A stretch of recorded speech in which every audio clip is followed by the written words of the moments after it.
The U.S. Secretary of Defense Lloyd Austin held a telephonic conversation with the Israeli Defense Minister Yoav Gallant on Thursday. They discussed the U.S.'s steps in the Middle East to defend Israel and also a Gaza ceasefire.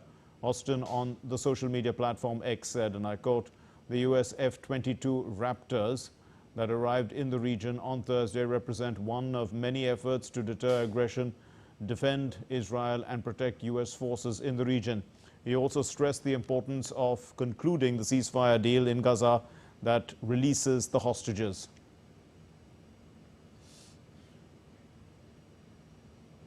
And DD India's Trent Murray now joins us live from Beirut in Lebanon for more. Trent, how seriously is Israel taking these efforts to diffuse tensions? What assurances is it seeking?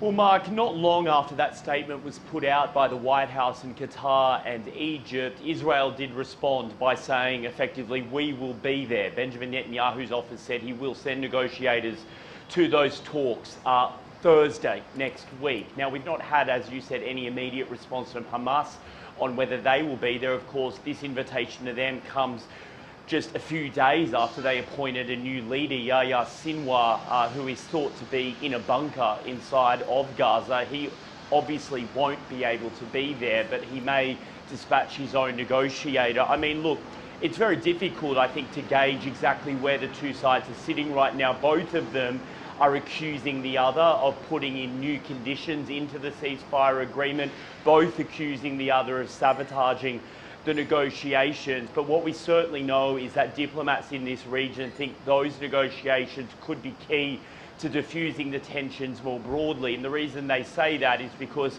many of Iran's proxy groups and Tehran itself have always said that they're putting military pressure on Israel in solidarity with the Palestinians and what is occurring there. So for the likes of Hezbollah here in Lebanon and other groups, including the Houthis in Yemen, they have signalled that if there is a ceasefire in Gaza, then they themselves will back off on the attacks on Israel, which may just be, as I say, the key to bringing these West Asia tensions to an end. But right now, it would appear that despite those promises of talks on August 15th, both sides do still seem quite far apart on their positions. Trent, talking about the possibilities of that broader conflict and the tensions in the region, what's the ground situation in Lebanon? There was fear, of course, that the airspace there, was compromised around Beirut. What's the update?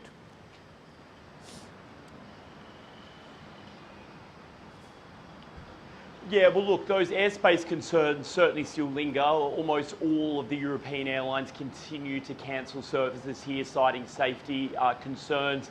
And of course, there's just the risk of that cross-border fire potentially impacting civilian aircraft, which is why you're seeing those repeated warnings. I mean, more broadly, in Lebanon, I think everybody just continues to sort of anxiously wait and watch to see what will happen next.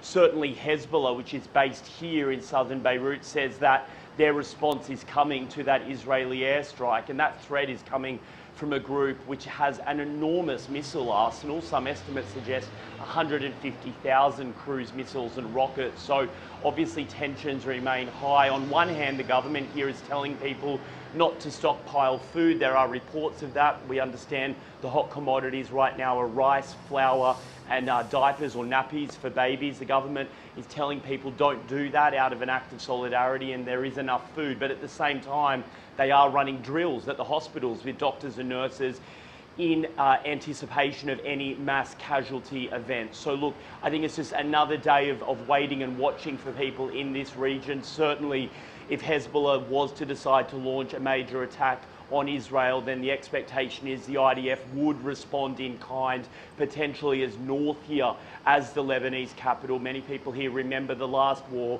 back in 2006 and are very, very concerned that they could see similar scenes again. Mark.